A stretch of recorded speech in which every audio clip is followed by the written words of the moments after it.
My name is Natalie Carter.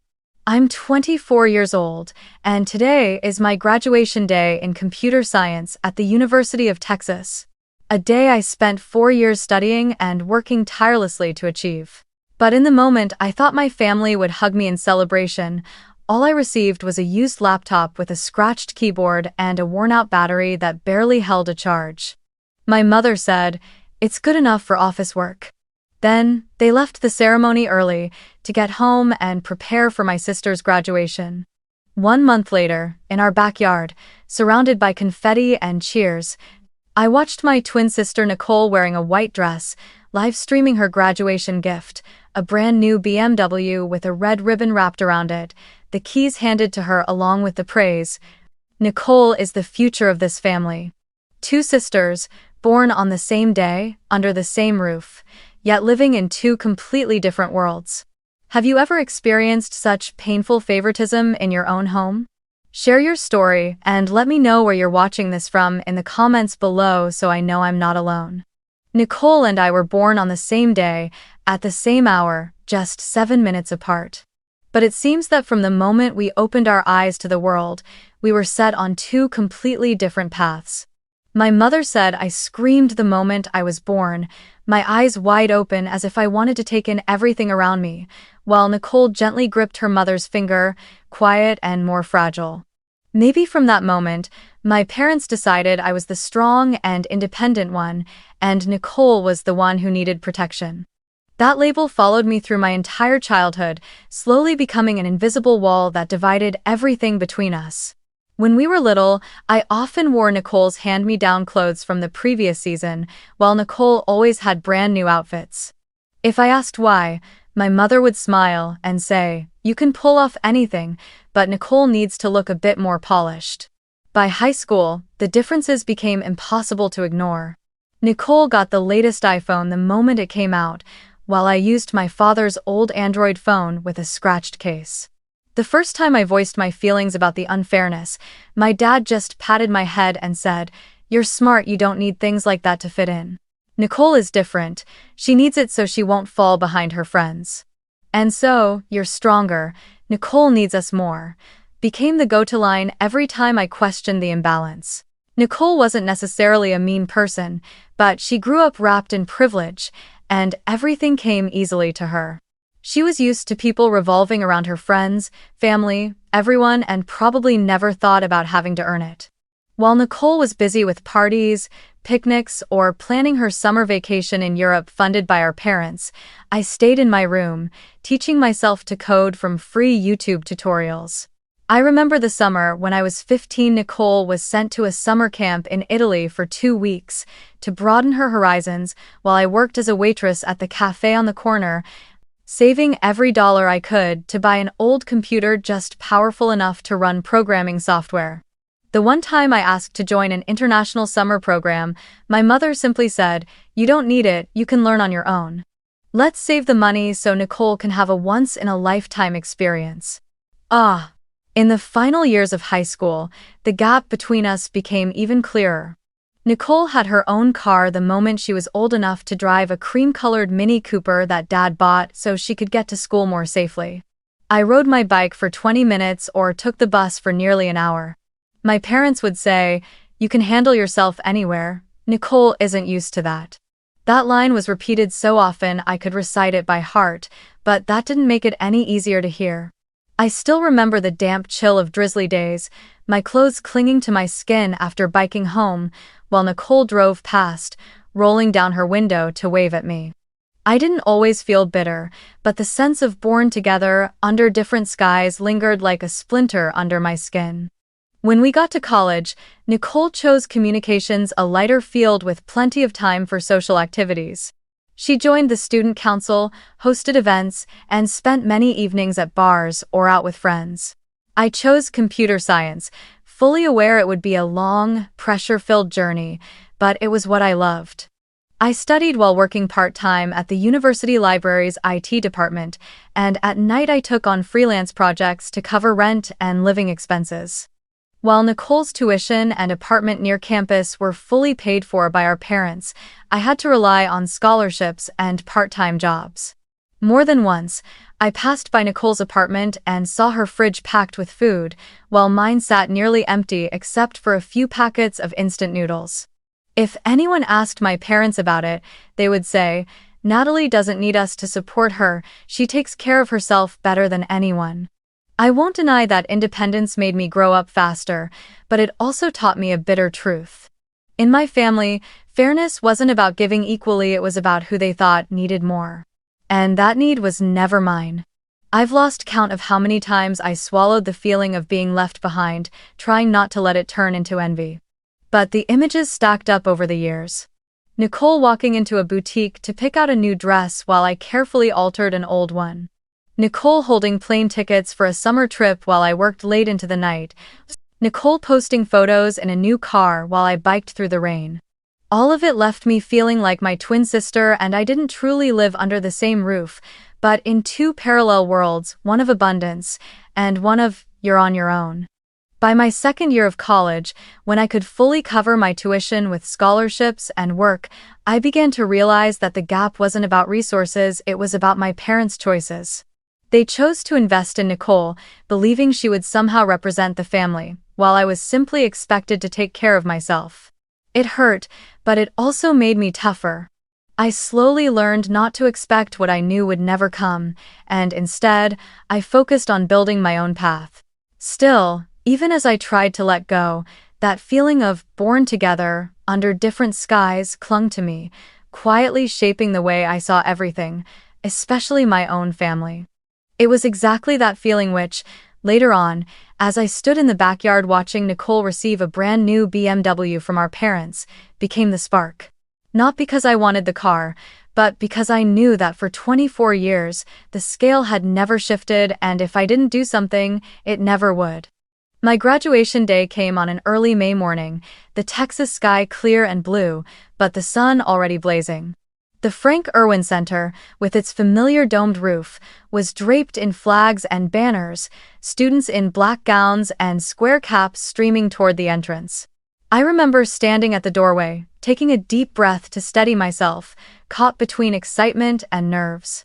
Today marked the end of my 4 years in computer science, 4 years filled with sleepless nights, exhausting part-time shifts, and moments when I thought I couldn't go on. But here I was, standing in line, waiting for my turn to walk across the stage. My parents came too, sitting in the very top row, without a cheering sign or bouquet like the other families. I knew that for them, just showing up was already a concession. A week earlier, my mother had reminded me they were busy preparing for Nicole's graduation next month, the bigger ceremony, as she called it. When the MC began announcing names, the arena erupted with cheers, each student greeted by their family shouting their name, clapping, and calling out, "You did it." When my name rang out, Natalie Carter, Bachelor of Science in Computer Science, summa cum laude, I heard polite clapping, but no cheering, no one calling my name. I smiled, crossed the stage, shook the dean's hand, and accepted my diploma. For a split second, I glanced toward the corner of the stands where my parents sat, catching their eyes calm, unreadable, as if this was nothing more than a formality. When the ceremony ended, students poured outside to take photos with friends and family. I walked down the steps and saw my parents waiting at the exit. My mother held a small brown paper bag. "Congratulations," she said, handing it to me. Inside was a silver laptop, clearly used, the casing scratched in places, the keys worn smooth, the battery so degraded that when I turned it on, it showed only 48% capacity.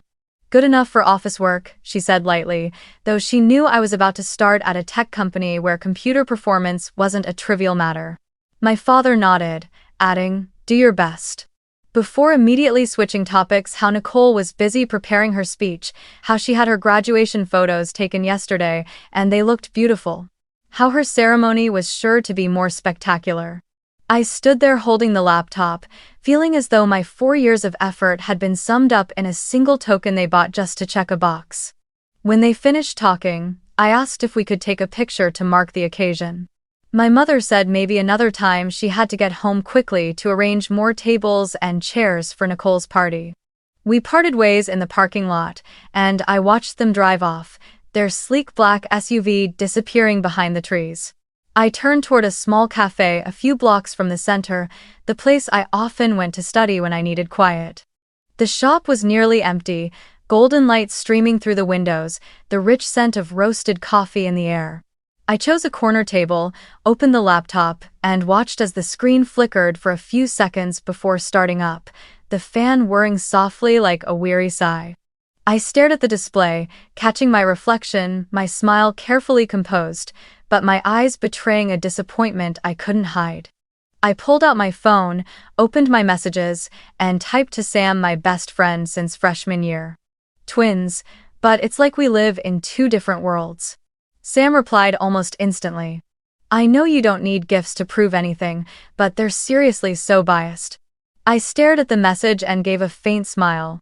Biased, that word felt far too mild for what had been a lifetime of being cast in two roles. One child adored and indulged, the other expected to fend for herself. I wasn't so angry that I wanted to cry, but the feeling hit somewhere deep where I still kept all the moments I'd been pushed out of priority, all the times I'd heard, "You're stronger, Nicole needs us more," as if it were a valid reason to take something from me and hand it to my sister. Sitting in the corner of the cafe, surrounded by the scent of coffee and the soft hum of jazz, I knew this would just be another day on the long list of days I'd had to swallow that difference. I had no idea that, just a month later, from this very old laptop, I would write a report that, once it landed in their hands, would change everything forever. Nicole's graduation took place on a Saturday at the end of June. The heat in Austin was so intense the pavement seemed to shimmer, but our backyard had been transformed into a dazzling stage. My parents had hired professional decorators. Strings of golden lights wound around the fence, white, gold, and silver balloons arched into a grand entrance, and in the center of the yard stood a massive object draped in deep red fabric, taking up nearly all the open space. Round tables covered in white cloths, chairs tied with golden bows, wine glasses neatly arranged beside custom-printed menus. It looked more like a wedding reception than a graduation party. Nicole emerged from the house in a floor-length white dress, the fitted waist accentuating her figure, her softly curled hair falling over her shoulders, makeup flawless. She walked out like a star, one hand holding her phone as she live-streamed on Instagram, the other waving to each group of guests. The stream's hearts and comments climbed rapidly, friends leaving constant congratulations. "Nicole Carter, our future PR queen." Someone typed in the chat, and I heard Nicole giggle. My father stood beside the red-draped centerpiece, microphone in hand. When Nicole approached, he placed a hand on her shoulder, his voice ringing with pride. "Today is the day my youngest daughter officially graduates in communications. Nicole is not only beautiful but also smart, talented, and the future of this family. We believe she will take the Carter name to new heights." The crowd erupted in applause and cheers. I stood in the corner of the yard, my glass of cold water nearly melted to nothing, watching it all as if I were seeing a movie I was never meant to be part of. My father motioned for Nicole to pull the cover. She gripped the edge of the fabric, took a deep breath as if to heighten the drama, then yanked it away. The cover fell, revealing a pearl-white BMW gleaming under the late afternoon sun, a massive red ribbon wrapped around it with a bow tied neatly over the hood. The yard erupted in cheers, the rapid-fire clicks of phone cameras filling the air. A few guests exclaimed, "Oh my God, unbelievable. That's a graduation gift?" Nicole lifted a hand to her mouth in feigned surprise, then immediately embraced our parents. My mother handed her the keys with a ceremonious air, as though passing down a family treasure. Nicole turned toward the camera, holding the keys high, the sunlight catching the metal until it sparkled. "Guys, I am officially the owner of this BMW." She announced on her live stream, the heart icons on the screen multiplying quickly. The comments overflowed with praise, so well-deserved. "The golden girl of the Carter family." From somewhere behind me, I caught the murmurs of a small group. "Same age, but what a difference. One's a computer engineer, the other's a princess, and guess who gets the car?" Another chuckled softly. "The older one probably doesn't need it, she's independent now." I swallowed a sigh, forcing a polite smile when someone turned to nod at me. I had no intention of ruining this party, at least, not on the surface. But inside, there was a creeping coldness, not the kind born of envy or competition, but the chill of realizing just how right I had been all along. 4 weeks ago, I had received a used laptop with the words "good enough for office work" and been left sitting alone in a cafe. Today, my sister was handed a brand new BMW alongside the title "Future of the Family." This contrast wasn't just about gifts, it was a crystal-clear message. My place in this family was never at the center, and it never had been. The celebration went on with the clinking of glasses, endless selfies of Nicole beside her car, and guests offering their congratulations. I quietly observed, taking in every detail, the way my parents beamed as they introduced Nicole to everyone, the way my sister basked in every glance and compliment, the way people effortlessly overlooked my presence. I didn't wait around hoping someone would pull me into a photo, nor did I expect anyone to ask, "What about Natalie?" I'd learned long ago those questions never came. Just a week after Nicole's graduation party, I started my new job at Vertex Systems, a global technology company headquartered in Austin. The 12-story headquarters gleamed with blue-tinted glass that caught the sunlight, its spacious lobby featuring a sleek reception desk and LED screens showcasing the company's top projects. On my first day, as my brand-new employee badge scanned through the security gate, I felt like I was stepping into a new chapter, not just for my career, but for my life. My role was Technical Project Manager in the Enterprise Solutions Division. During orientation, my direct manager, Marcus, a tall, confident African-American man in his early 40s with a deep, steady voice, emphasized the importance of a project I'd be joining.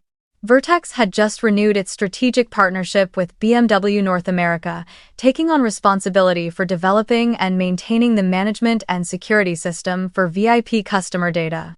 In other words, every vehicle purchase made through special corporate or high-level partner programs would have to pass through the system.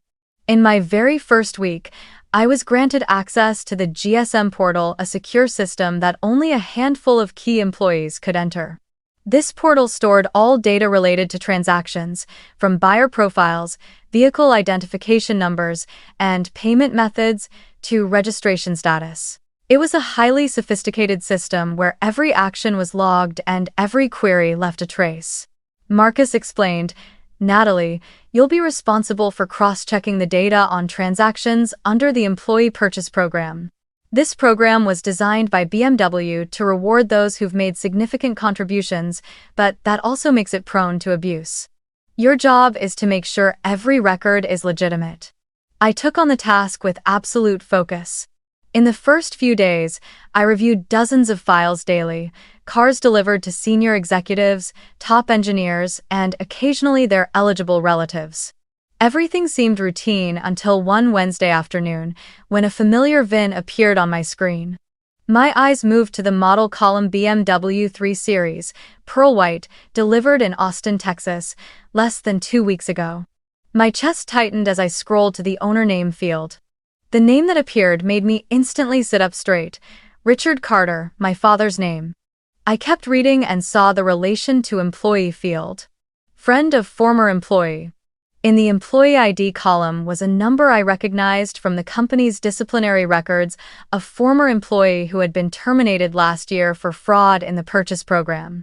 My grip on the mouse tightened as my mind began to piece everything together. Nicole's brand new BMW hadn't been purchased through normal means. It had slipped through a back door in the system, using the credentials of someone no longer eligible to secure a 30% special discount. And under the contract between Vertex and BMW, any car purchased outside of eligibility rules would be subject to immediate repossession. I sat frozen for a moment, my eyes locked on the screen. Part of me was stunned by the coincidence, another part recognized that this wasn't coincidence at all, but an opportunity. An opportunity I hadn't sought out, but one that had landed squarely in my hands. I thought back to the moment Nicole held up those BMW keys on her live stream, the way my parents looked at her with pride, and the feeling of standing on the sidelines of my own family's story. I didn't feel instant glee or revenge, it was more of a deep, steady calm. As if every piece from the past 24 years had finally fallen into place, and I knew exactly what I was going to do next. In the days that followed, I continued processing other files as usual, but I carved out extra time to comb through this one transaction. I started with the VIN, a long string of characters, but as unique as a fingerprint for that pearl-white BMW. In the system, it clearly showed the delivery date, the location being an official BMW dealership in Austin, just 15 minutes from our home. The purchase program field spelled it out: Employee Purchase Program, Level A. This was the top-tier discount, cutting 30% off the list price, reserved exclusively for full-time BMW employees or strategic partners like Vertex. But what caught my attention most was the employee sponsor field, the person listed as the sponsor for this transaction. The name Daniel Royce appeared, and within seconds my memory clicked into place. Daniel had once been a project manager at Vertex, well known for his track record, but fired last year for exploiting his internal access to purchase multiple discounted vehicles and resell them for profit. His appearance on this transaction was highly irregular because under company policy, once someone had been terminated for such violations, their name was permanently barred from all partner discount programs. I dug deeper, pulling up Daniel's related records. In the internal notes section, I found a small line. Terminated August last year, currently prohibited from using any Vertex or partner privileges. That meant if Daniel's name appeared here, either someone had tampered with the system, or he had agreed to let someone else use his credentials, and that someone else was my parents. I moved on to the buyer information section. The legal owner of the BMW was listed as Richard Carter, my father. The delivery address was our home. The payment details showed a large down payment and the remainder financed through a partner bank. On paper, everything looked fine except for the origin of the discount. No one in my family worked for BMW or Vertex except for me, and I certainly hadn't registered to buy a car. To be absolutely certain, I pulled up the scanned sales contract stored by the dealership. In the employee sponsor signature box, the handwriting matched Daniel Royce, or at least something made to look exactly like it. I zoomed in, comparing it with his signature from old HR files, and spotted subtle inconsistencies, like a hook stroke that was slightly straighter.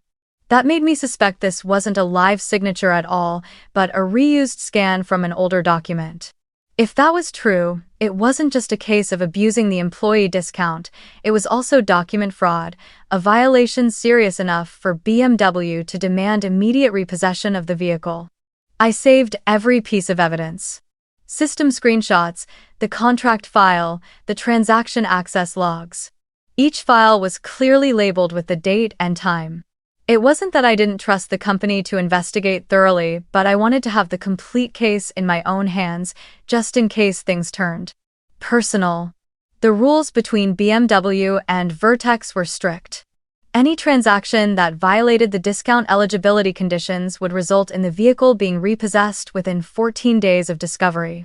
No exceptions, no negotiations. If that BMW was reclaimed, Nicole would have to hand it over immediately and the entire purchase would be recorded in my parents' legal history. But I wasn't in a hurry.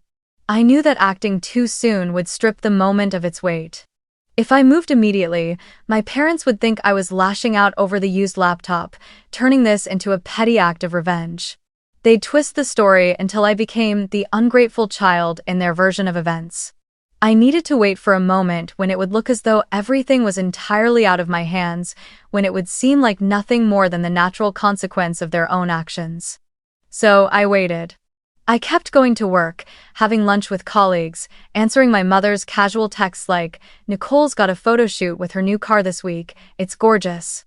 I didn't react, just replied with neutral emojis. But every time I logged into the system, I checked the file for that car, like a hunter inspecting her trap, the prey still there, completely unaware, and I knew it was only a matter of time before I tightened the noose. While waiting, I did one more thing. I checked the scheduled maintenance records for the BMW. The data showed Nicole had booked her first service appointment at the end of the month, at the very same dealership that sold her the car. I smiled when I saw it. If I let everything unfold right before or right after that date, the blow would land even harder. They'd think they were just going in for a routine service, only to be handed a notice of repossession. With each passing day, I felt calmer. Not because the anger had faded, but because I knew I was holding all the power. I didn't need to chase justice. I only had to stand still and let the process do its work. And when the time came, the strike would be clean, precise, leaving no room for excuses or blame. I had spent 24 years being pushed aside, told I was the strong one who doesn't need help.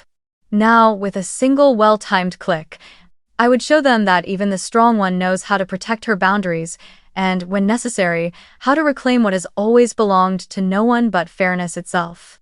It took me nearly a week to prepare everything down to the smallest detail.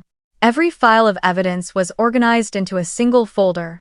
System screenshots, the sales contract with its suspicious signature, Daniel Royce's old HR records, and the complete BMW internal discount policy with the repossession clause highlighted.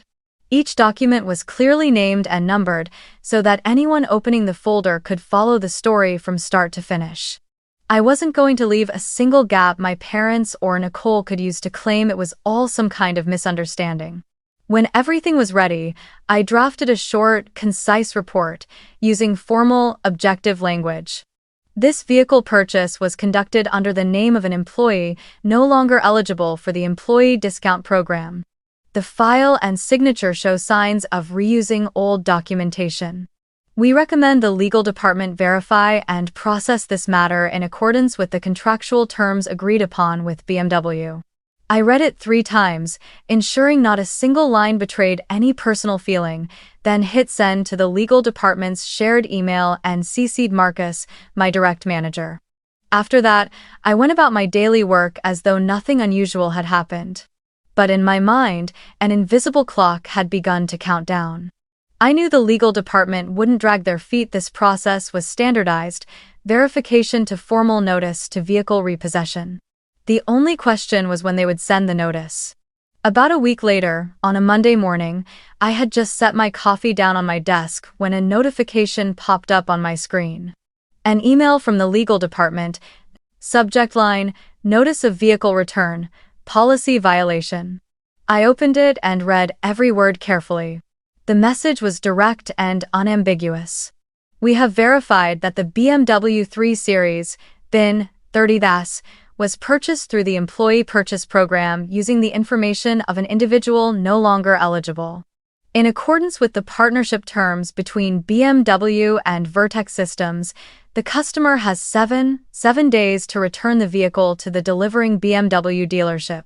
Failure to do so will result in the initiation of appropriate legal measures. The email was sent directly to my father's address, CC'd to my mother and Nicole, with a PDF attached detailing the return procedure. I didn't have to think long to imagine the scene at home when they read that email. Most likely, Nicole would open it first, probably on her phone while lying in bed, and scream. I could almost hear her voice. Mom. Someone. They're saying they're taking my car back. Then my parents would rush over, trying to read over each other's shoulders, before immediately calling me. And, just as I expected, my phone began buzzing nonstop only minutes later. The first call was from Nicole, but I didn't answer. I knew her voice would be a full-blown storm right now. Next came my mother. I let it ring until it went to voicemail. It wasn't until my father called that I finally picked up. His voice was a mix of anger and panic. Natalie, what is going on? Do you know what they just sent us? They're demanding we return Nicole's car. I let him finish, even catching Nicole shouting in the background, What did you do? This is my car. My mother's voice cut in sharply. Don't tell me you had anything to do with this. I kept my voice calm, each word deliberate. I think that BMW will be moving to a new home soon. A heavy silence followed. I heard my father inhale sharply through the phone, my mother gasp, You can't, and Nicole all but scream, You're ruining my life. I simply replied, Number, I didn't do anything. This is company policy. If someone buys a car through fraud, they have to return it. That's all. My father's tone shifted, anger hardening into threat. You think this is smart? You'll regret treating your family like this. I didn't answer right away, just said softly. If you want to blame someone, blame the person who chose to buy the car that way. I'm only doing my job. Then I hung up before they could say anything more. Setting my phone down, I looked out the office window at the blinding Austin summer sun glinting off the glass towers. A strange quiet spread through my chest. It wasn't gloating, and it wasn't exactly relief. It was more the sense that everything was finally moving in the right direction, that the wheel of fairness had at last begun to turn, and this time, it wouldn't stop just because someone thought I was strong enough not to need anything. I knew that between now and the 7-day deadline, there would be more calls, more messages, maybe even a mix of pleading and accusations. But I was ready for all of it. That BMW had never legally belonged to them. And now, they would have to face that. No dodging, no shifting the blame, and certainly, no dumping it on me. 3 days after the call, on the day the email arrived, my parents sent me a text inviting me to have dinner and talk this through. I knew this wasn't a friendly invitation, it was a family tribunal, and I would be the one on the stand. Still, I agreed. I wanted to look them in the eyes when I finally said the things I'd carried for over 24 years. The restaurant they chose was in downtown Austin, a high-end place with warm golden lighting, crisp white tablecloths, and gleaming crystal wine glasses. I arrived on time and saw them already seated at a table near the window, the busy night street just beyond the glass. Nicole was there too, her hair pulled into a high ponytail, makeup flawless, but her eyes slightly swollen, probably from crying or fuming. When I approached, no one smiled or greeted me. Instead, I was met with cold, assessing stares. The moment I sat down, my father started, his voice low but edged with restrained fury. You know why we're here. You've gone too far, Natalie. This was a private family matter, and you let outsiders find out. Do you understand the consequences? My mother nodded beside him, cutting in. What you did was airing our dirty laundry. People will think our family cheats, that we're dishonest. Nicole curled her lip. Well, actually, you did make me lose all my dignity. My friends are talking about it everywhere. Are you happy now? I sat up straight, my voice steady. I'm not happy. But I'm not ashamed, either. I did my job. The person who cheated wasn't me. All I did was make sure the rules applied equally to everyone. My father leaned forward, his voice heavier. Don't hide behind excuses. Everyone knows you did this out of jealousy. You've always acted like you were better than Nicole, and now you're just trying to drag her down. I let out a short laugh, just enough to make the whole table freeze. Jealous? I looked him straight in the eye. We were born on the same day, under the same roof, but I've always had to fight for myself. From clothes and phones to school and even transportation. I worked part-time from my sophomore year in college to pay rent, while Nicole got her own car. I taught myself to earn scholarships, while Nicole went on summer study trips abroad funded by you. And every time I asked why, the answer was always, "You're stronger, Nicole needs us more."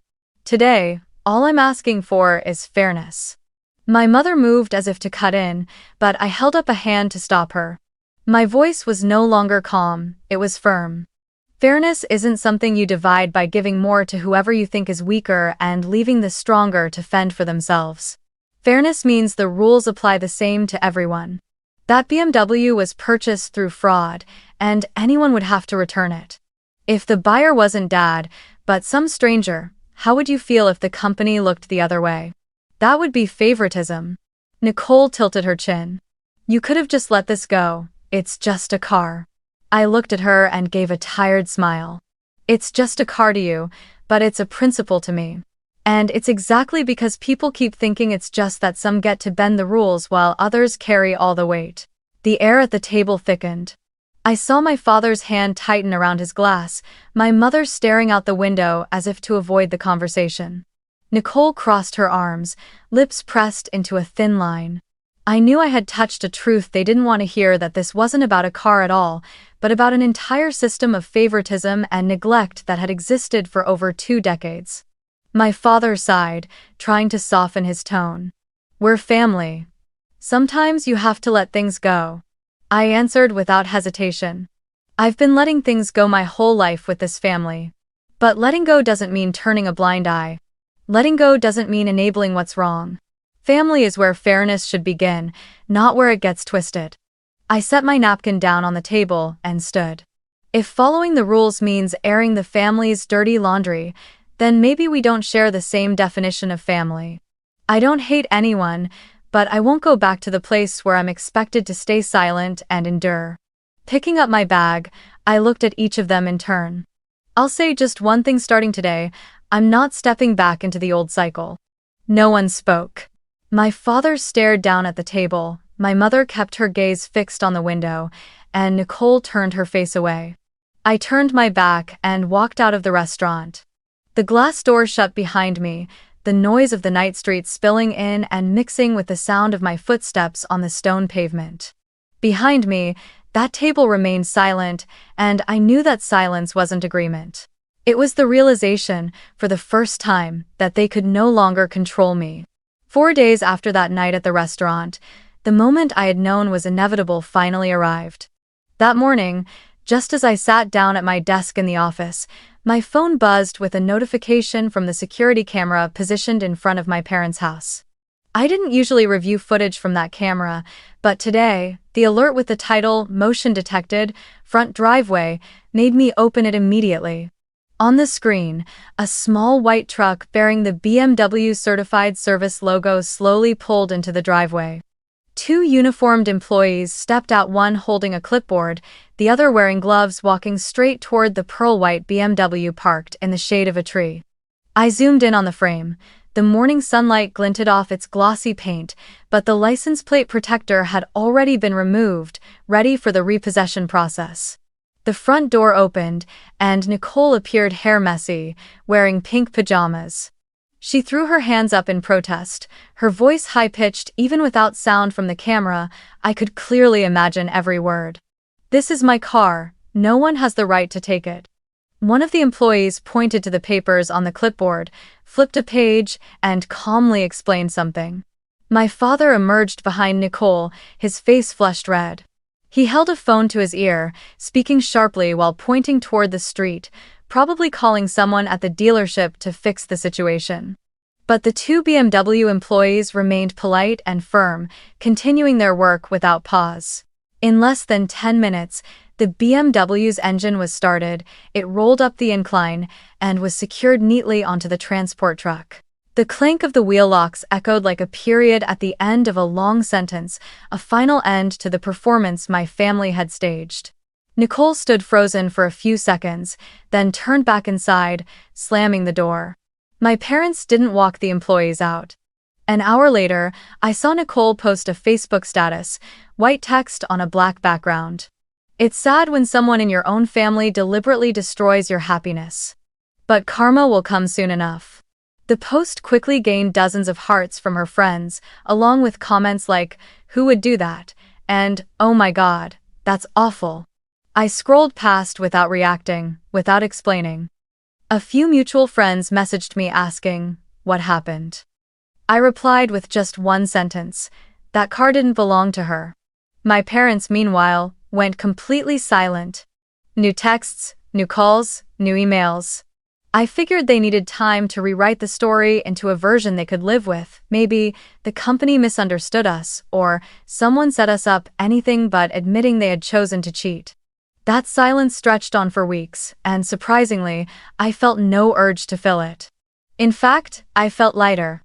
No more messages comparing me to Nicole, no more calls starting with, "Your sister just," no more requests for help disguised as, "It's for the family." I poured myself into my work, took on larger projects at Vertex, and found I could breathe more easily without the constant effort of enduring while pretending I was fine. At night, I would sit on my apartment balcony, watching the lights of Austin sprawl into the distance, listening to the hum of traffic below, and think about everything that had happened. I felt no regret. I felt no need to justify myself. Everything had unfolded exactly as it should have, Wrongdoing was uncovered, the system functioned as it was meant to, and for the first time I hadn't let family sentiment tip the scales away from fairness. To them, maybe I had betrayed blood ties. But to me, I had simply refused to keep standing silently on the sidelines. And in the long silence from their end, I discovered a new kind of freedom, one I had never truly known in the past 24 years. Nearly a year after the BMW was repossessed, my life had changed so much that looking back, I barely recognized the person I'd been. The quiet distance between my parents and me remained, but it was no longer an open wound. It was more like a scar still tender if pressed, but no longer bleeding. During that time, I threw myself into my work at Vertex, leading major projects and, most notably, successfully launching a data security platform that earned high praise in the tech world. This time, the recognition I received didn't come from polite words or reluctant glances, but from tangible results and a team that trusted me completely. Then one morning, in early December, as I was reviewing reports, an email popped up with the subject line, "Congratulations, Forbes 30 Under 30 Class of the Year." I opened it, reading each line as my heartbeat quickened. They had selected me for the list of outstanding young figures in technology. The attached photo showed me at a panel discussion, speaking in front of a large screen, the stage lights making me look almost brighter than I remembered myself. 3 months later, I was in New York, attending the annual tech conference where the Forbes 30 Under 30 members were honored. The hall was wide and high-ceilinged, the stage lights casting a warm yet sharp glow. When the host called my name, applause echoed all around. I stepped forward, took the microphone, drew a deep breath, and looked out at hundreds of faces, entrepreneurs, engineers, young founders, and students searching for inspiration. I began slowly, each word deliberate. I want to share something simple that took me years to truly understand. Your worth is not measured by the gifts someone gives you, but by how you create it yourself. A gift could be a car, a plane ticket, or just an old laptop. But those things don't define you. What defines you is how you use what you have, whether it's little or much, to build your own path. I saw a few people nod, some smiling, so I continued. If you're in an environment where recognition only goes to a few, don't let that make you question your value. You have the right to stand up, set boundaries, and demand fairness, not by shouting, but by letting your results speak for you. When I finished, the hall erupted into applause again. There were no confetti cannons, no giant red ribbons, but the feeling was stronger than at any party I had ever stood on the sidelines of. This time, I wasn't looking for the approving gaze of any particular person. I had created it myself and given it to myself. That afternoon, I left the venue and caught a flight back to Austin. By the time the plane landed, dusk had settled over the city. I picked up my new electric car from the parking lot, a model I had chosen myself, paid for myself, without needing anyone's help. Its deep metallic blue paint caught the last light of the sunset, and the dashboard showed a full battery, ready for a long drive. I headed toward the bridge over Lady Bird Lake. The water below was painted in shades of orange and purple by the setting sun, and the early spring wind swept in cool through the half-open window. The lights of Austin began to sparkle in the distance, the buildings reflecting like scattered gemstones. I loosened my grip on the wheel, letting the hum of the tires and the rush of the wind fill the cabin. In that moment, I smiled, not the polite, practiced smile I wore at family gatherings, but one of genuine satisfaction. I knew the road ahead would still have gaps I could never bridge with my parents, and Nicole might never understand why I did what I did. But that no longer mattered. What mattered was that I had broken free from the cycle of unfairness, found my voice, and proven that my worth had never depended on anyone's favoritism. The electric car glided smoothly across the bridge, the glow of sunset slowly melting into a gentle darkness. I tapped the console lightly to play one of my favorite jazz tracks. My mind wasn't on what had been lost, it was filled with a steady, peaceful fullness. I didn't know exactly where the road ahead would take me, but I knew one thing for certain: the steering wheel was in my hands now, and I would never let it go again. If you grew up in a home where love came with conditions, where you had to work twice as hard yet were still pushed out of priority, remember this. Your worth is not defined by how they treat you, but by the person you strive to become every day. You can't change the past or force someone to be fair, but you can build a life where fairness begins with you. Take the pain and turn it into strength, and use that strength to open the door that leads you into the light.